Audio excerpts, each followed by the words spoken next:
She stood outside a bakery counting coins she already knew weren't enough. One quiet act of kindness followed her home and uncovered a family torn by silence. A billionaire. 2 sisters. One rule that changes everything: no child leaves hungry. What began with bread becomes a promise that refuses to break. Winter pressed hard against Seabrook Harbor, turning the air into glass. Salt wind slid through the streets, rattling holiday lights strung above the docks. Inside the window of Harbor Crust Bakery, warmth lived freely, golden light, rising steam, the quiet promise of bread. Outside Harper Lane, 9 years old, stood perfectly still. She had learned that moving too much made hunger louder. Her coat was clean but thin. Her scarf was wrapped twice carefully, the way adults did when they wanted something to last. In her pocket, she counted her coins without looking. She already knew the number. She always did. Inside the bakery, people laughed softly. A bell chimed as customers came and went. The smell of fresh loaves drifted through the glass, cruel in its kindness. At a corner table sat Gideon Crosswell, 41, his posture precise, his coat untouched by snow. He hadn't planned to stop here. He hadn't planned to stop anywhere. He was a man who filled his days with meetings and his nights with silence, and yet his eyes kept returning to the child at the window. She wasn't crying. She wasn't begging. She wasn't knocking. She was waiting. That unsettled him more than desperation ever could. Harper leaned forward slightly, her breath fogging the glass. Inside, a baker slid cinnamon rolls onto a tray. She swallowed, then straightened her shoulders as if correcting her posture. Behind her calm face, a single thought repeated itself. Don't mess this up. Somewhere deep inside Gideon, something shifted, small, almost imperceptible. A feeling he hadn't named in years, not pity, not guilt, recognition. When Harper finally reached for the door handle, Gideon's coffee had gone cold. And he didn't know yet that this moment, this quiet, ordinary moment, was already rearranging the rest of his life. The bell above the door chimed. Harper stepped inside and warmth wrapped around her instantly. She paused just long enough for her eyes to adjust. The bakery was already awake. Counters wiped, ovens humming, the morning rush not yet arrived. Behind the counter stood Mrs. Calloway, hands dusted with flour, her expression neutral but alert. She had learned over years to read trouble before it spoke. "Good morning," she said politely.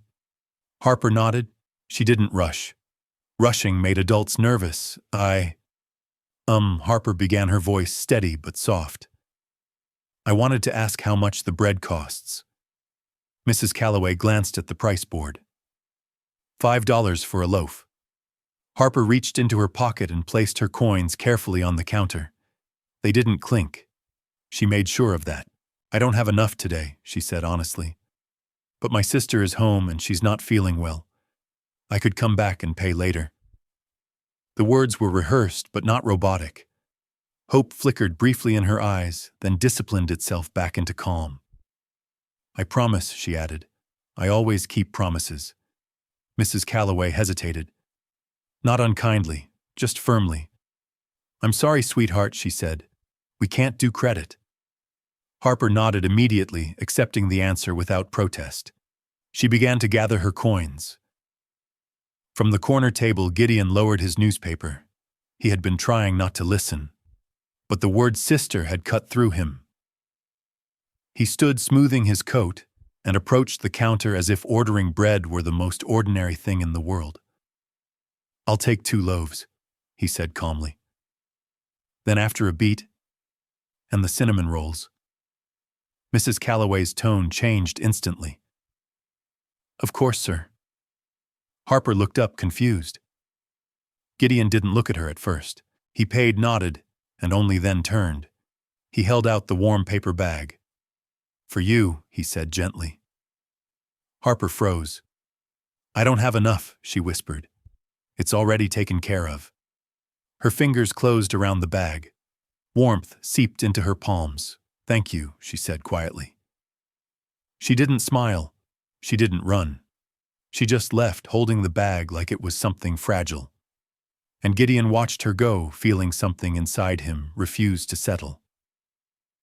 The door closed behind Harper, and the bell chimed again. Gideon stood there longer than necessary, staring at the empty space she'd left behind.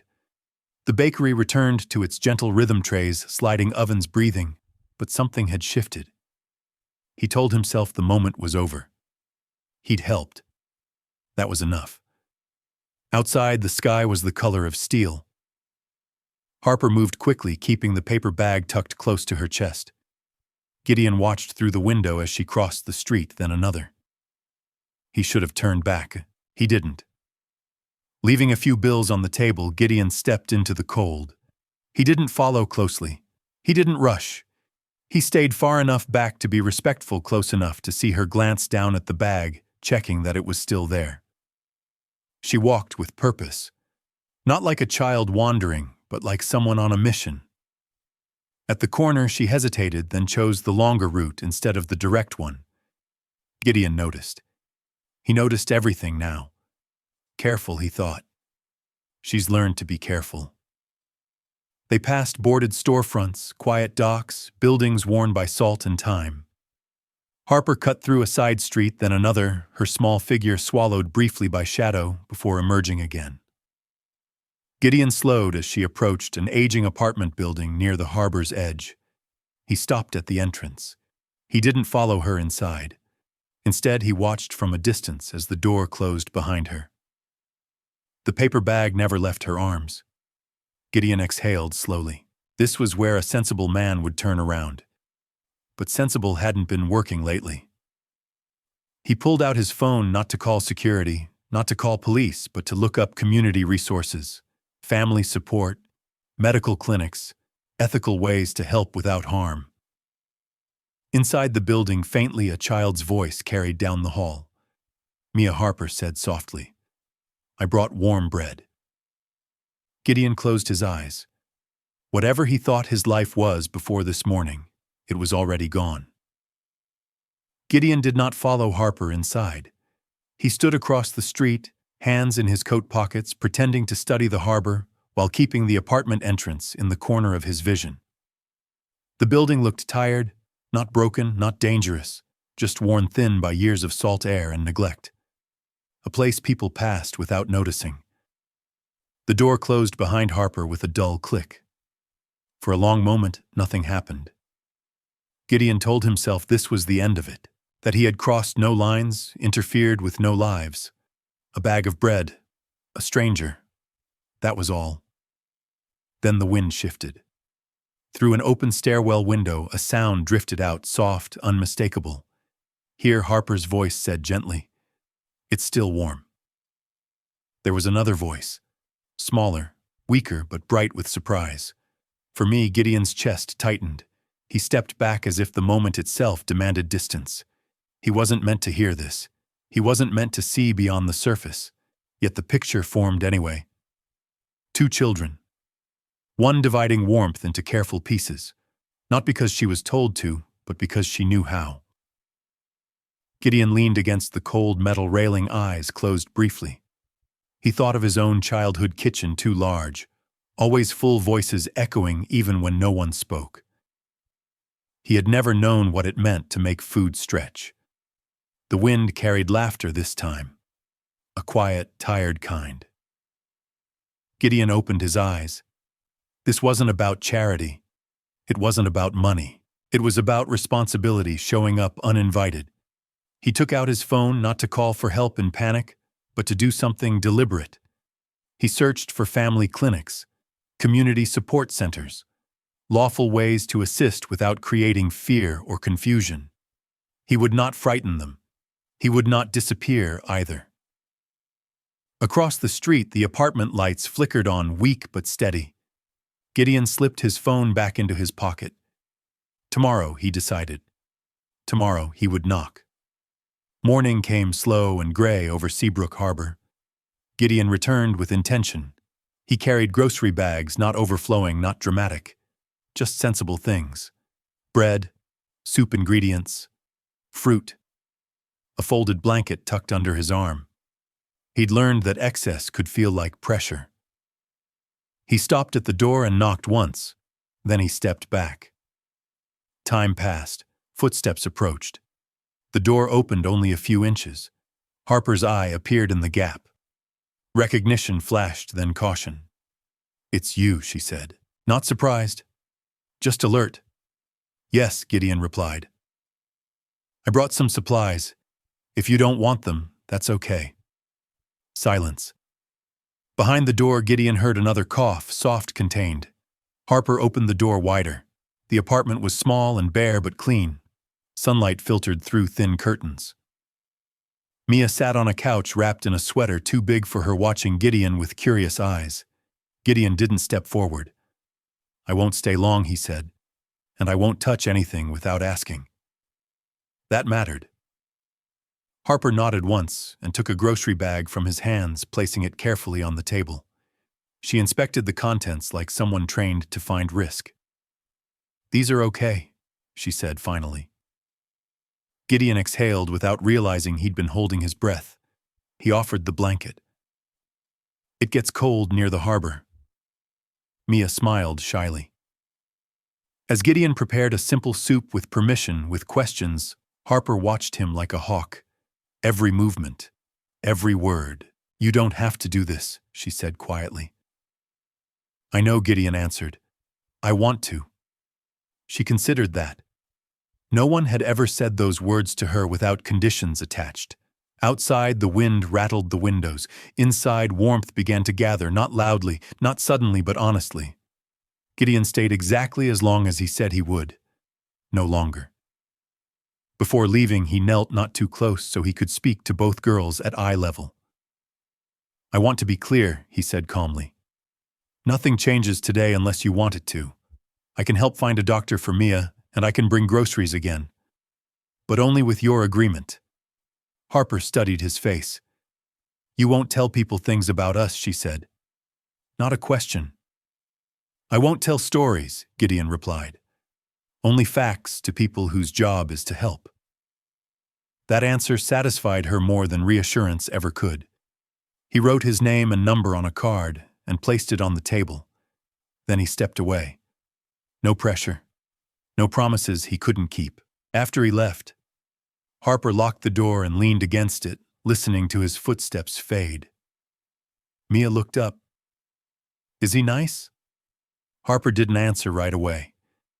"He waited," she said finally. "That's different." Across town, Gideon sat in his car, hands resting on the steering wheel. He didn't start the engine immediately. He made calls instead. A pediatric clinic appointment, a school liaison, Deanna Marquez, a child services coordinator known for cooperation, not force. Every step documented, every decision clean. This wasn't rescue. It was protection. As Gideon drove away, snow began to fall, slow, quiet, covering the harbor in white. For the first time in years, he felt something unfamiliar but welcome settle in his chest. Not control. Commitment. The apartment sounded different once Gideon began coming regularly. Not louder, not happier, just steadier. Each visit followed the same rhythm. He arrived when he said he would. He asked before entering. He left when promised. No surprises, no drama. Harper noticed everything. She noticed how Gideon always set his keys on the same corner of the table, how he washed his hands before touching anything, how he spoke to Mia softly, never rushing her, never hovering, and still Harper stayed alert. One afternoon, while Gideon prepared soup, Harper stepped into the small bedroom to fetch a bowl. When she returned, Gideon was standing near the shelf by the window holding a small dust-covered frame. He hadn't meant to pick it up. It had slipped forward on its own. "I'm sorry," he said immediately. "I shouldn't have touched it." Harper froze. "That's okay," she said. But her voice tightened. Inside the frame was a photograph creased at the edges, carefully kept. It showed Harper and Mia younger standing beside a man with tired eyes and a guarded smile. Gideon's pulse quickened. He knew that face. The angle was different. The years heavier, but it was unmistakable. Cole Rayner, his brother. 20 years of silence collapsed into a single breath. Harper took the frame from Gideon's hands and placed it back carefully, aligning it just right. "That's our dad," she said. "He works far away sometimes." Gideon nodded, forcing calm into his body. "He must be very important to you." Harper hesitated. "He tries," she said, then added softer. "Sometimes people try and still don't come back when they say they will." The words weren't angry. They were factual. Gideon turned back to the stove, heart pounding. Family had just stepped into the room, and it changed everything. That night, Gideon didn't sleep. Cole's face followed him into every quiet corner of his penthouse, older, worn, but unmistakable. His brother, gone for 2 decades, now connected to the children Gideon had been trying not to care about too deeply. It felt impossible, and yet it explained too much. The next morning, Gideon returned to the apartment as planned. Same time, same knock, same distance after the door opened. Nothing changed. That was deliberate. Inside, Harper watched him closely, waiting not for a confession, but for a mistake. "You didn't bring soup today," she observed. "No," Gideon said. "I thought we could decide together what you want." That earned him a small nod. They sat at the table while Mia colored quietly nearby. "Harper," Gideon said carefully, "if I ever ask a question you don't want to answer, you can say so. I won't be offended." She studied him. Why, she asked. Because trust works better when it's chosen. She considered this longer than a child her age should have to. Finally, she asked, "Do you know our dad?" Gideon felt the question land like a stone dropped into still water. "I know someone who used to be very important to me," he said truthfully. "I don't know him anymore." Harper didn't press. She respected silence the way adults respected contracts. Later that day, Gideon met with Diana Marquez. He didn't dramatize. He didn't accuse. "My brother may be their father," he said evenly. "I want to help in a way that's safe and lawful for everyone." Diana nodded. Then we moved slowly. Slowly. Gideon had built his empire on speed. Now everything that mattered required patience.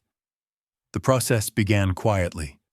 School enrollment assistance, medical checkups, a temporary care agreement that kept routines stable. No sirens, no sudden removals, just structure. Harper watched every step.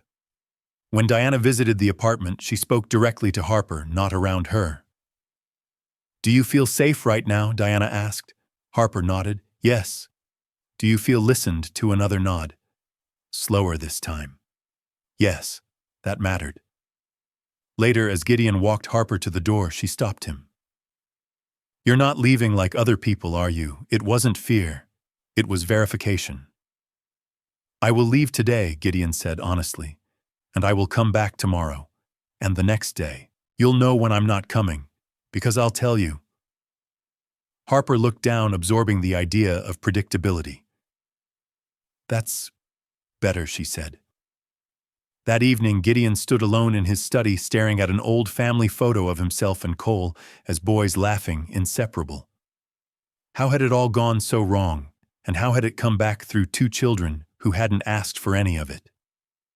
Across town, Harper tucked Mia into bed, dividing a snack evenly out of habit, not necessity. Before turning off the light, she glanced at the table where Gideon's card still rested. She didn't hide it. She didn't throw it away. She left it where she could see it. For the first time, Harper allowed herself to imagine something unfamiliar. Not rescue, not miracles, just someone staying. The decision wasn't announced with drama.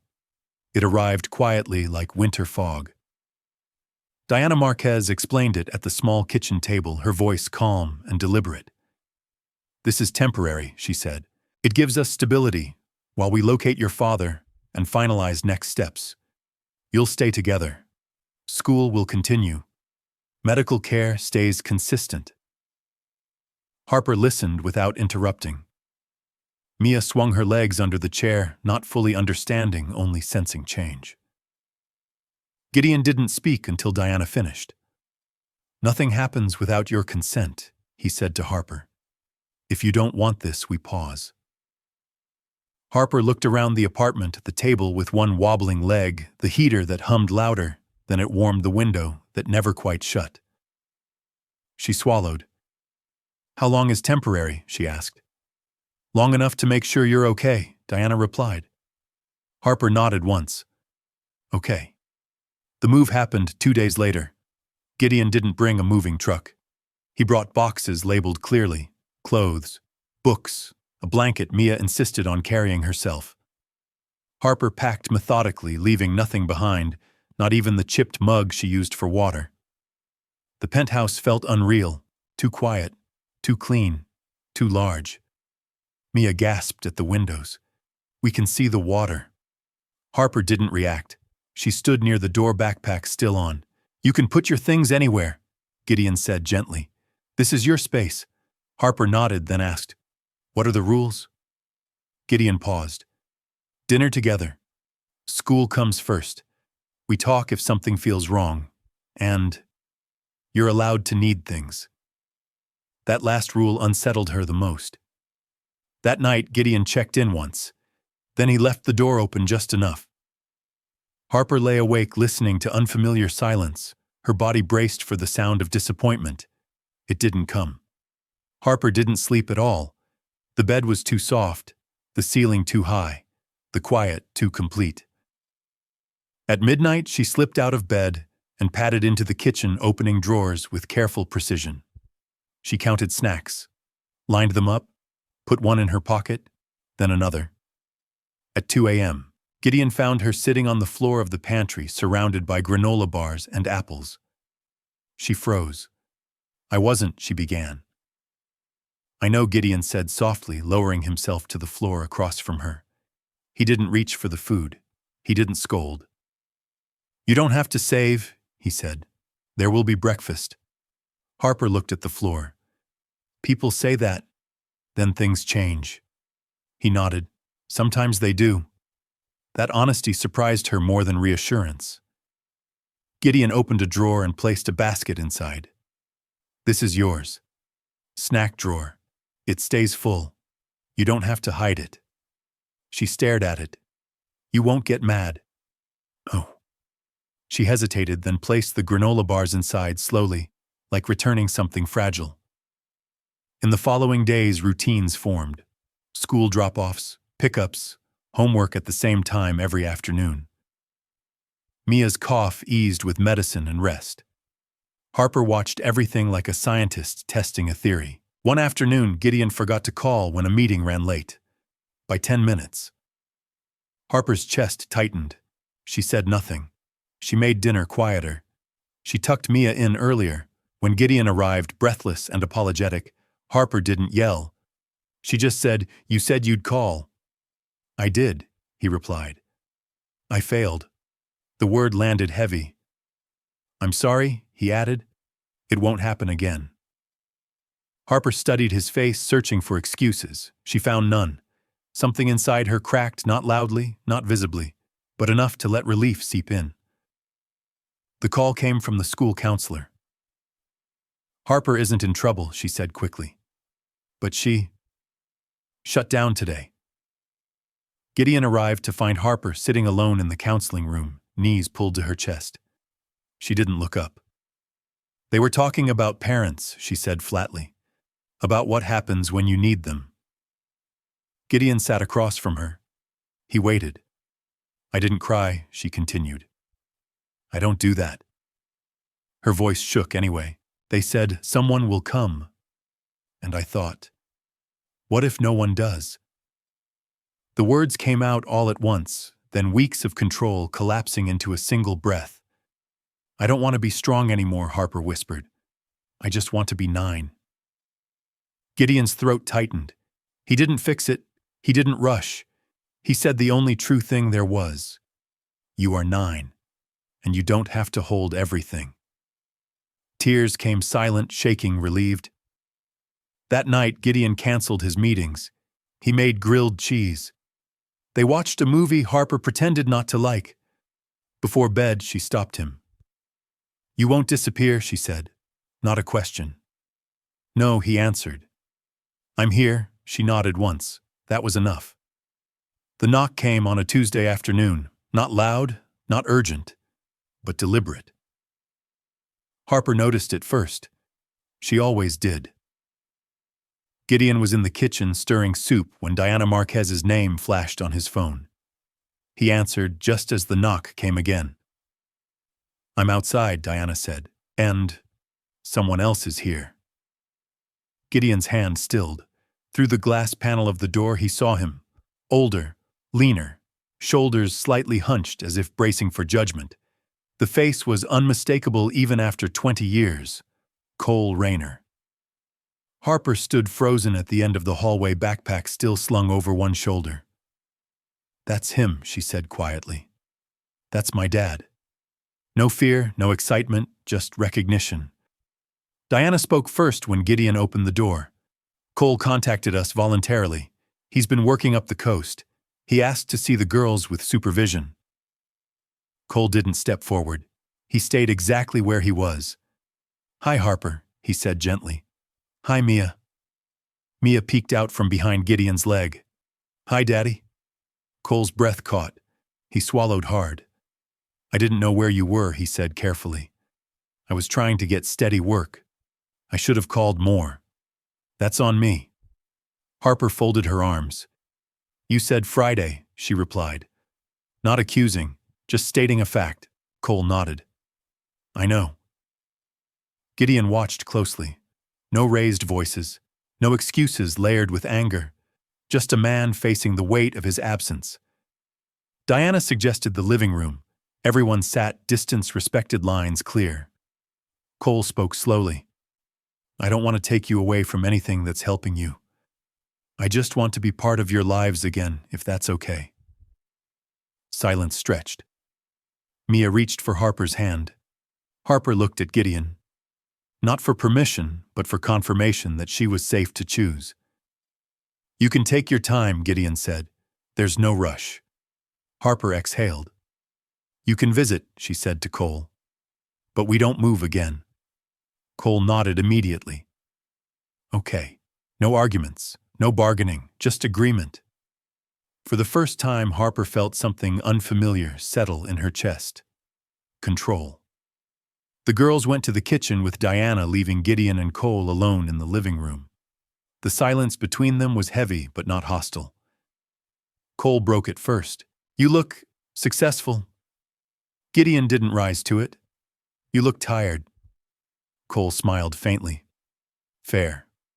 They stood facing each other, two men shaped by the same childhood and divided by years of misunderstanding. "I didn't know it was them," Gideon said quietly. "Until I did." Cole nodded. "I didn't know it was you. When Diana told me, I almost didn't come." "Why did you?" Gideon asked. Cole hesitated, because Harper sounded different, steadier. "And Mia," she laughed on the phone. "I hadn't heard that in a while." Gideon absorbed this. "I'm not trying to replace you," he said. "I'm trying to protect them." Cole's jaw tightened, not in anger but shame. "I know. And I let them down." The words hung there unforced. "I never meant to disappear," Cole continued. "Work took me away longer than planned. Then pride kept me from calling when things went wrong." Gideon nodded. "Pride does that." They both knew. Diana returned, signaling it was time to discuss next steps, not emotionally, but legally. Carefully. The plan took shape with clarity. Gideon would remain primary caregiver for now. Cole would begin structured, consistent visitation, supervised initially, transitioning, as stability proved real. Family counseling would be added not as punishment, but as support. Harper listened from the doorway, arms crossed, eyes sharp. "You're not fighting?" she said, surprised. "No," Gideon replied. "We're planning." Cole knelt in front of her, not too close. "I won't promise things I can't keep, but I will show up when I say I will." Harper searched his face, then nodded. That's better. For the first time since walking into that bakery, the tension in her shoulders eased not because everything was fixed, but because adults were finally doing the hard work. Together. The envelope arrived a week later. Plain, official, heavy with meaning. Cole asked to speak with Gideon privately. I need to be honest, Cole said, hands clasped tightly, about Harper. He explained carefully, without blame or drama. Harper had been adopted legally as a baby. Her biological father was never listed. There was reason reasonable documented to believe Gideon might be that father from a distant chapter neither of them had fully faced. Gideon felt the room tilt. Not panic, recognition. What does this change? Gideon asked quietly. Cole met his eyes. Nothing about who raised her. Nothing about who loves her. But it might change what she deserves to know when the time is right. They agreed on the only responsible path, a licensed DNA test. Confidential. No pressure on Harper. No secrets held like weapons. When the time came to tell Harper, they sat together, all three adults present. Harper listened calmly. You're saying there's a question, she said. Yes, Gideon replied, and questions don't change how safe you are. She considered this. Am I still allowed to stay? She asked. Always, Gideon said immediately. She nodded. Okay, then you can find out. The test was sent.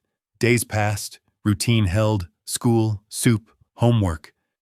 One evening, Harper said softly, even if it's true, you didn't leave. Gideon looked at her. No, he said, I stayed. That was the answer that mattered.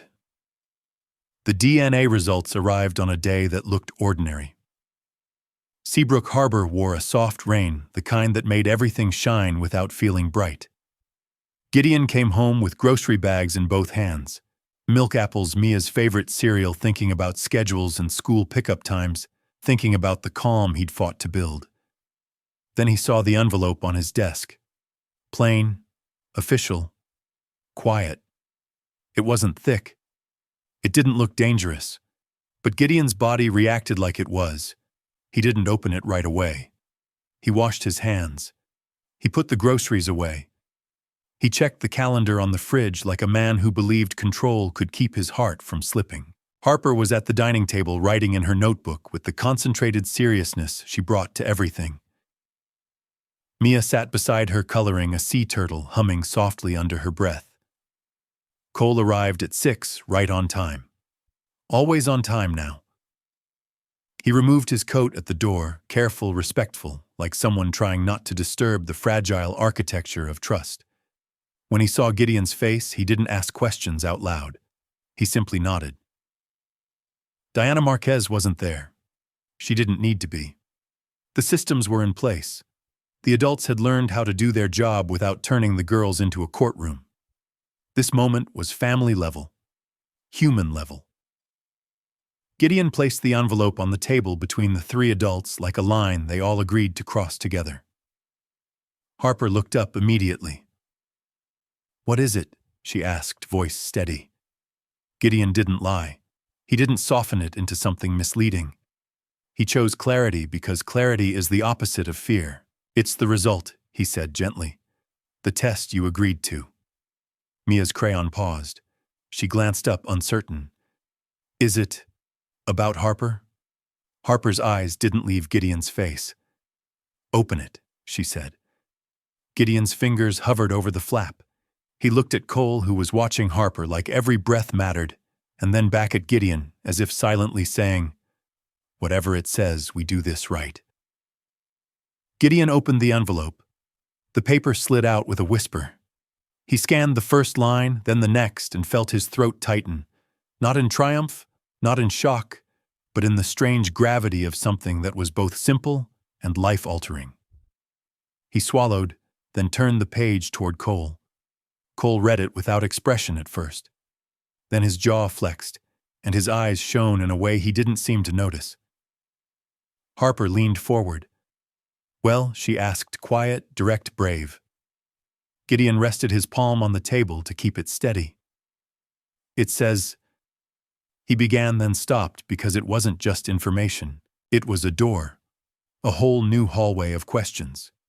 It says, I'm your biological father, he finished softly. Silence. Not the cold kind. The living kind, the kind that holds a room while something inside it rearranges.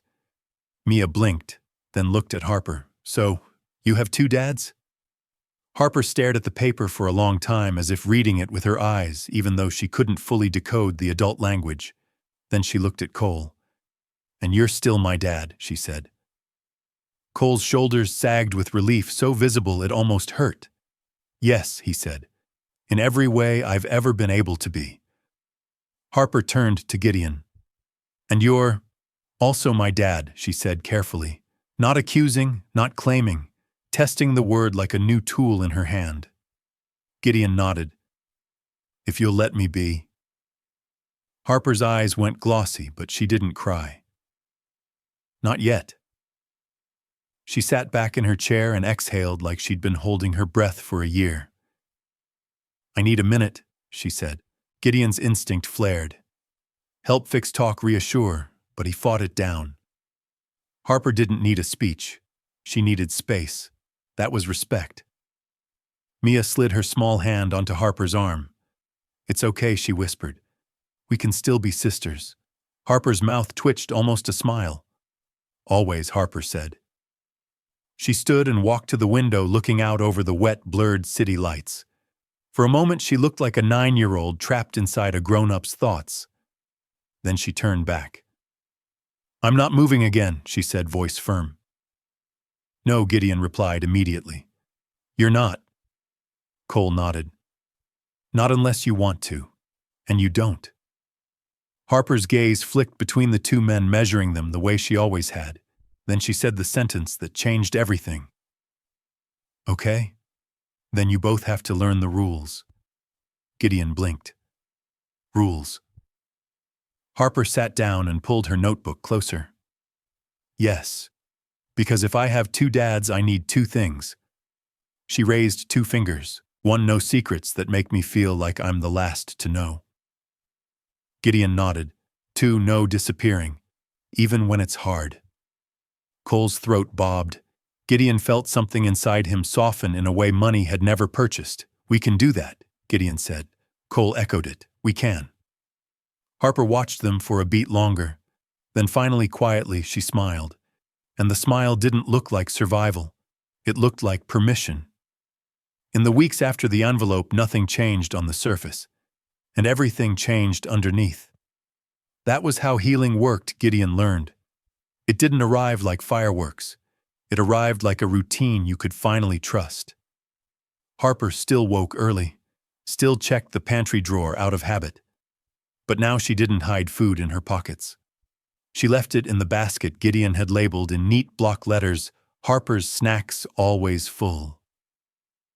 Mia still laughed easily, her cheerfulness blooming in safety like a houseplant finally moved into sunlight. She began to call Gideon Gid sometimes, just to see if adults could be playful. Gideon pretended to be offended and then lost on purpose at board games. Mia took those victories seriously. Cole's visits became consistent Tuesday evenings, Saturday mornings, and one Wednesday after school for a walk along the pier. Always supervised at first, then gradually more flexible, as Diana confirmed stability. No surprises, no last-minute changes. Cole kept showing up like it was a job, like it was oxygen. One Saturday, they all met at a small cafe near the docks. Gideon arrived early. Cole arrived early too. They stood by the window watching gulls cut through the wind. It would have been easy to talk about the past, about the inheritance, about the fight that had fractured them. Instead, Gideon said Harper likes hot chocolate with extra whipped cream, but pretends she doesn't. Cole gave a breathy laugh. She used to wipe the whipped cream onto Mia's nose and blame the cup. Gideon glanced at him, surprised by the softness in his brother's voice. You remember things, Gideon said. Of course I do, Cole replied. I wasn't absent because I didn't care. I was absent because I thought providing meant working until I collapsed. I didn't understand they needed my face more than my money. Gideon nodded slowly. That confession didn't erase old wounds, but it opened a door. When the girls arrived, Harper spotted both men standing together and froze for half a second, like her brain didn't quite trust what her eyes were seeing. "You're both here," she said. "Yes," Gideon replied. Cole added, "We're both here." Harper's shoulders loosened. They sat. Mia talked nonstop about school, about a class pet, about a craft project involving glitter that Gideon would be vacuuming out of rugs for the next decade. Cole listened with a tenderness he seemed to be relearning. Harper remained quiet until Gideon slid a small folder across the table. "What's that?" she asked, suspicious. "It's your plan," Gideon said, "for the next month. You like knowing things." Harper opened it, scanning. It had simple sections: school schedule, counseling sessions with Dr. Kira Song, visitation times with Cole, one Harper choice day each week where she could pick an activity. There were even notes: Harper prefers warning before changes. Mia likes to be asked, not told. Harper stared, then looked up. "You wrote this for me, for us," Gideon corrected gently, "so you don't have to hold it all by yourself." Cole slid a second page in, and I added my part. "I want you to see it in writing." Harper read Cole's page. It wasn't fancy, it wasn't dramatic. It was a list of commitments: I will arrive when I say I will. If I can't, I will tell you before you have to wonder. I will listen more than I explain. I will not ask you to choose between me and Gideon. I will be proud of you without making you responsible for my feelings. Harper blinked fast. Mia, sensing the emotion without understanding it, slid her cookie to Harper. "You can have half," she offered. Harper almost laughed. "You always say half," she murmured. "Half is fair," Mia said solemnly. Harper broke the cookie into 3 pieces instead. One for Mia, one for Gideon, one for Cole. Gideon's throat tightened. Cole looked down at the small cookie piece in his palm like it was the most expensive thing he'd ever been handed. Harper said quietly, "This is how it works. Everybody gets some." Gideon watched her, realizing this child had been learning the rules of family through scarcity, yet she was offering abundance anyway. After cafe, they walked along the pier together. Wind tugged at their coats. The water below looked like dark silk. Harper walked between Gideon and Cole, not holding either hand, but staying close enough that her sleeve brushed theirs sometimes. That was her version of trust. At the end of the pier, she stopped and stared out at the harbor.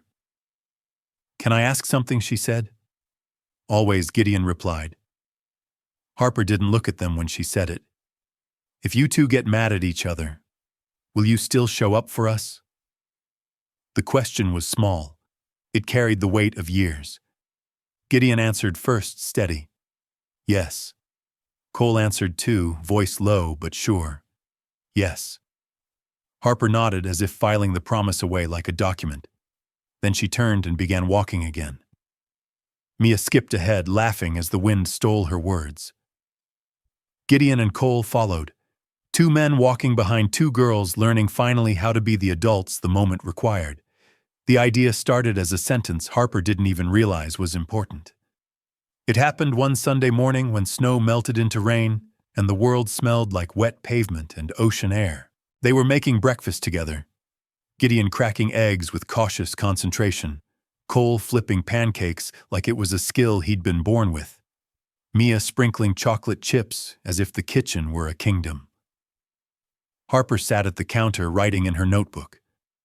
Gideon noticed she kept glancing at the bread basket, as if it were a symbol she couldn't stop returning to. "What are you writing?" he asked. Harper shrugged. "A story. About what Cole asked, pretending not to care too much." Harper hesitated. Then she said, "About a girl who went looking for bread and found people who stayed." Gideon's chest tightened. Cole's spatula paused midair. Mia said, "That's you," with the blunt accuracy only 6-year-olds had. Harper rolled her eyes like she didn't want anyone to see how much it mattered. It's not exactly me. Gideon sat down across from her. What does the girl do at the end? Harper stared at her notebook for a long moment. She makes a rule, she said finally. A rule, Gideon echoed. Harper nodded. A rule that protects kids from having to ask the wrong way. Cole frowned gently. What's the wrong way? Harper's voice stayed calm, but her words carried quiet steel. The way where you feel like you're borrowing your dignity. Gideon felt his throat tighten again. Mia leaned in. What's the rule? Harper pointed her pencil at the air like she was drawing it into existence. No kid leaves hungry, she said. The kitchen went quiet. Not sad. Sacred. Gideon leaned back, staring at the ceiling as if a whole new architecture of purpose had just been revealed to him. Cole broke the silence first. You mean, like a bakery? Harper shrugged, pretending it was just a thought. We met in a bakery. Mia lit up. With cinnamon rolls, Gideon didn't smile right away. He looked at Harper instead, seeing the thing beneath the idea, a child trying to transform a hard memory into a soft place for someone else. That's not just a business, Gideon said quietly. That's a mission. Harper's eyes flicked up. You always talk about investments, she said. Invest in this. Gideon laughed once, short, surprised.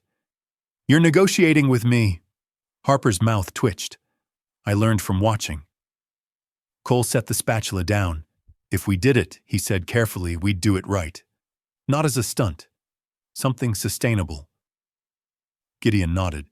His mind was already moving locations, budgets, staffing, partnership with community food programs, legal compliance, a model where paying customers subsidized pay what you can, families without anyone being singled out. Harper watched his eyes, recognizing the shift in him. He wasn't just agreeing. He was building. Weeks became a montage of progress, a small storefront on the border between Seabrook's downtown and a quieter neighborhood chosen on purpose, not for prestige. Renovations with warm wood and soft lighting. A reading corner with books at child height. A community board with free tutoring sign-ups and family resource cards. And near the register, a sign in simple lettering. No child leaves hungry. Pay what you can when you can. On opening day, Harper wore a small apron that said Junior Baker. Mia insisted on a matching one and looked like a tiny proud chef. Gideon and Cole stood side by side behind the counter, not as rivals, not as strangers, as brothers. The first few customers came in. Some paid full price. Some paid extra and smiled like they were part of something good. Gideon felt a strange joy in it, a wealth that couldn't be tracked. Midday, a small child hovered outside the window. Harper noticed instantly. She stepped from behind the counter without looking to either dad for permission. She didn't need it. She opened the door gently. Hi, she said to the child. Are you hungry? The child nodded, eyes down. I can pay later. Harper smiled, not big, not showy, just warm. You don't have to, she said. That's our rule. She wrapped a loaf carefully, then added a cinnamon roll, because she remembered what warmth felt like in cold hands. Just promise me something, Harper added. What the child whispered. Someday, Harper said, when you can help someone else. The child nodded, clutching the bag like treasure. Behind the counter, Gideon felt his eyes sting. Cole placed a hand on Gideon's shoulder, brief, steady. And in that moment, Gideon understood something he'd spent a lifetime missing.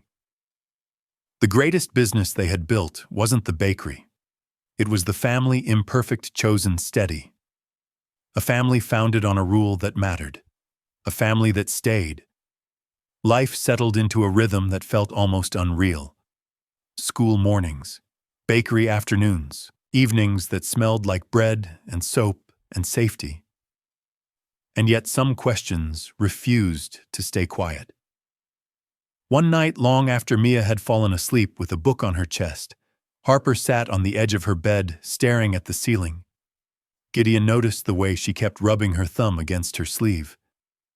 "You're thinking," he said gently from the doorway. Harper nodded. "About things that don't have answers yet." Gideon stepped inside and sat on the floor back against the wall. He didn't rush her. "Do you ever wish," Harper asked carefully, "that things had happened differently?" Gideon considered the question honestly. Sometimes he said, "But if they had, I might not have found you." Harper absorbed that. She hesitated, then asked the question she'd been circling for days. "If you hadn't taken that test, would you still have stayed?" Gideon didn't hesitate. "Yes." She searched his face, looking for conditions. Found none. "And you won't change your mind later," she pressed. When it gets hard, Gideon's voice stayed steady. "Hard doesn't make people leave. Silence does. We won't do that." Harper exhaled slowly. "Okay," she said. "Then I think I'm done being scared all the time. Not because fear was gone, but because it no longer ruled her." Outside, the harbor lights shimmered. Inside, a child finally allowed herself to believe in tomorrow. Cole arrived early the next morning holding a paper bag from the bakery. "I brought breakfast," he said. "The kind that gets cold if you wait too long." Mia cheered. Harper smiled, small, real. They sat together at the table, passing plates, sharing quiet jokes. It wasn't perfect. It wasn't rehearsed. It was honest. After breakfast, Cole turned to Harper. "I want to say something," he said, "and you can tell me if I mess it up." Harper nodded. "I wasn't always the dad you needed," Cole continued. "But I'm learning, and I want you to know, you don't owe me forgiveness, just honesty." Harper looked down at her hands. "I don't need you to be perfect," she said. "I just need you to come when you say you will." Cole nodded, eyes shining. "I can do that." Gideon watched the exchange, quietly realizing something important. This wasn't about replacing anyone. It was about adding what had been missing. That afternoon, Harper helped Mia with homework at the bakery's reading corner. A customer watched them for a moment and whispered to Gideon, "They look peaceful." Gideon smiled. "They are." Peace, he had learned, wasn't loud. It was consistent. And it was earned. A year later, the bakery was still standing. Still warm, still busy, still guided by the same rule. No child leaves hungry. Harper was 10 now. Taller, softer in the eyes. She still carried her notebook everywhere, filling it with stories that didn't rush to happy endings, but always earned them. Mia ran the reading corner like it was her kingdom. Gideon and Cole worked side by side, their arguments now about bread recipes and shelf space instead of the past. One quiet afternoon, a small girl hovered outside the bakery window. Harper noticed immediately. She stepped forward, opened the door, and smiled the way someone smiles when they remember being on the other side of the glass. "Hi," Harper said. "Are you hungry?" The girl nodded. "I don't have money today." Harper shook her head gently. "You don't need it." She handed over a loaf, warm, wrapped carefully. "That's our rule," she added. The girl's hands trembled as she took it. "Thank you." As the door closed, Gideon watched from behind the counter, heart full. This was the ending. Not a miracle. Not a rescue. But a circle completed. A child who once needed warmth, now offering it freely. And a family that proved something simple and lasting. When kindness stays, it becomes a home. Did this story move your soul? Share your feelings in the comments and rate it from 1 to 10. Don't forget to like, share, and subscribe, then tap the bell icon so you never miss a new story. Click the end screen to watch another heartfelt video. See you in the next story.